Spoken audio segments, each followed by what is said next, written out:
Alright people, Mike Salden here again, welcome back to another video. Today I'm looking at my Platinum Trophy journey for Metal Gear Solid from the Metal Gear Master Collection which just came out a few days ago. Had a great time getting the Platinum on this game. Most of the trophies were just story related trophies for taking down the bosses. Uh, so that was just for beating Ocelot. And the very first trophy was just for starting a new game, basically.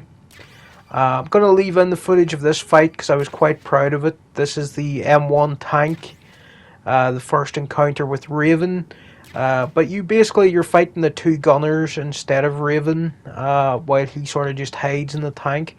Um, this was on a hard mode run. I was going for the Fox rank straight away because that's one of the hardest trophies really in the game, is get the Elite trophy, which is for completing the game with the Fox rank. Um, so I went straight in on hard just to save time because I'm pretty familiar with the game, and I thought it would be just quicker to just start right off on the hard difficulty and just see how I get on. And I was really proud when I was doing that, and I got through the tank fight here with no damage, and it was basically a perfect tank run, to be honest. I got the grenades in the little hole there the gunner pokes his head out of. I just kept spamming the grenades, and one of them just blew up at the right time, so I got through that with no damage. So then I got the trophy for this, which is just the defeating Raven trophy. Um, so yeah, I was pretty happy with that. And there's the trophy popping. Yeah, the M1 tank. And that footage, the trophy footage, just overlays onto that. So that's why that's playing twice. The next one, it's for beating Grey Fox, the ninja. Again, that was a pretty tricky fight when I was on hard, but it is very doable if you're familiar with like the combat of Metal Gear, and it is quite simple. Snake's two punch and a kick combo. Psycho Mantis, another good fight. He's pretty easy on all difficulties as long as you know the trick to him. I think everybody knows the swap the controller port trick by now. Sniper Wolf, I cheesed her by just staying in that one position at the aiming at the corner of her walkway, and you just sort of completely destroy her by doing that. She always runs to that corner of the walkway, and you can just camp there and she can never hit you. The next trophy was for defeating the Hind D, another really fun fight. And not too bad, even on hard, as long as you have the bulletproof jacket, or the body armor as it's called in this. Second Sniper Wolf fight, of course, I cheesed this again by using the Nikita missile. You just stand in that corner and use the remote control missile to attack her. Raven, I did something similar with him. Just stood in the correct place and fired off Nikita missiles directly into him. He can't really get you if you get him stun locked early on. The next trophy was for defeating Metal Gear Rex itself. That's a really hard fight, especially on extreme or hard. But it is doable if you like stay between his legs and don't like run out in front of him. Defeating Liquid, this is a pretty tough fight, but I managed to do it with quite a lot of health left. Was pretty happy with how that fight went. Liquid can knock you off so easily, it can be pretty frustrating. And then I got my Elite trophy because that was my first playthrough, and I just went straight in on hard. Did it in under 3 hours. Didn't use any rations, and I managed to get the Fox codename. And I didn't save Meryl to save time, so I got this decked out trophy, which is for unlocking the stealth camo.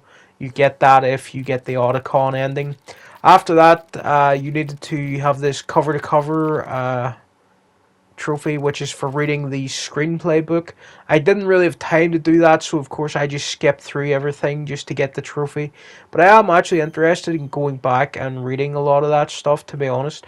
Ghostly Encounter, this is just where you use the camera in the game to find that one of these ghost pictures, which is the developers who inserted themselves into the game. I think that one I got was actually Kojima, but I'm not sure. It's the one you get in Otacon's little lab. Get good. This was just for completing one VR mission.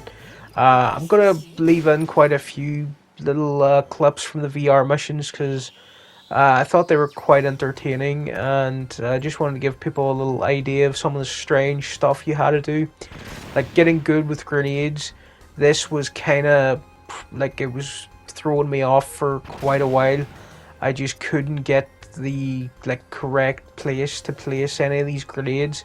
There was a lot of trial and error, but eventually this method seemed to work. You just have to stand in these very precise areas and do the correct aim for the grenade just to land in the exact right place. It is pretty tricky to set up, but yeah, I was pretty proud of getting through this one at last, so I'm gonna leave in this full clip of that one. Then Snake does a little celebration there. He's pretty pleased. I don't think I got any high records for any of these, but I was just happy to clear them. You have to do 300 VR missions to get this final trophy, which is for completing every VR mission. And some of them, like this one, were pretty strange, where you had to blow yourself up with a claymore. So I just wanted to leave this one in because I thought it was funny. Yes, and then I picked up the other claymore that I planted. Because you had to blow up that glass wall, and the only way to do it is if Snake steps on it himself.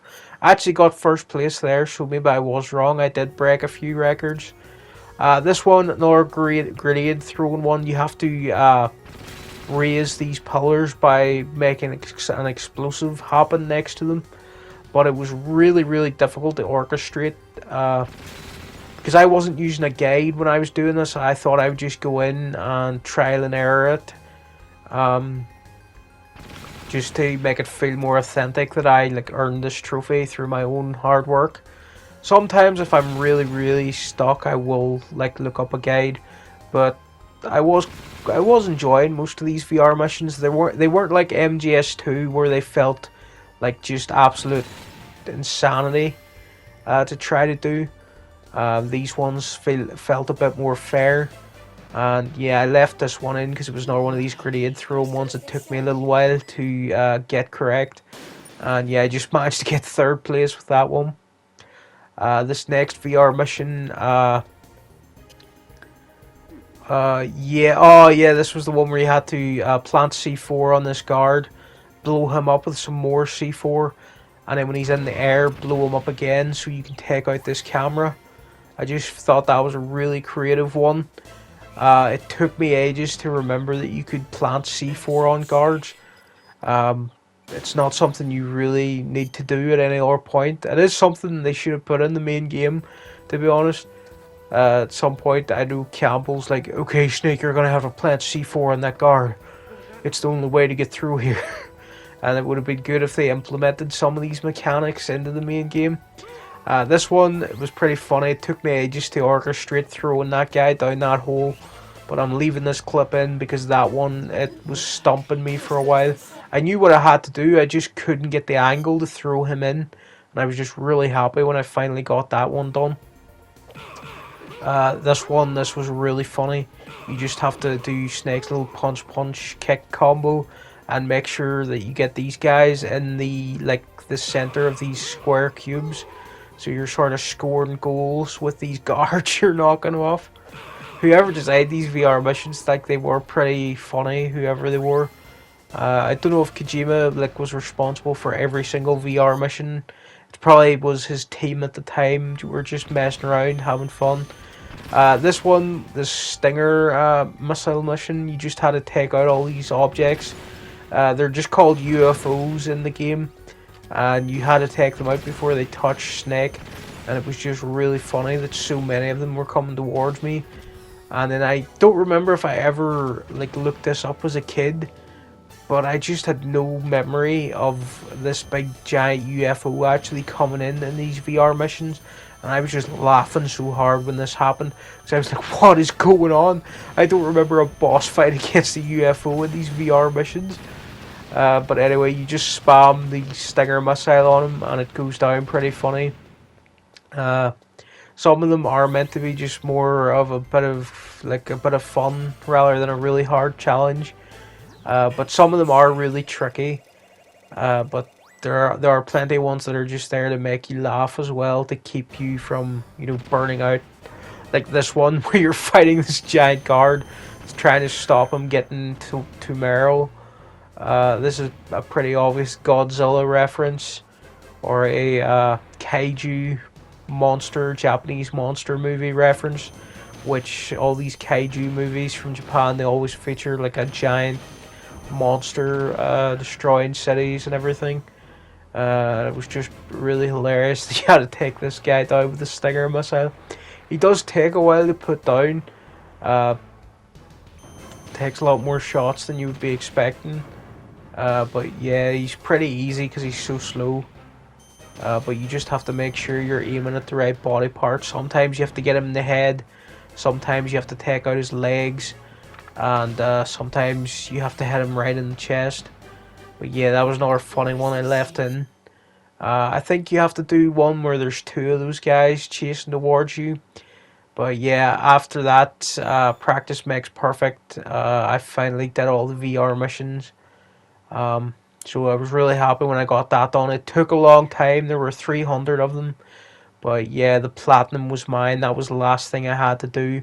And you get this little drawing of Rex from Yoji Shinkawa, which was a big clue about the sequel back in the day. So yeah, thanks for watching, people, and I'll see you again next time with another Metal Gear video.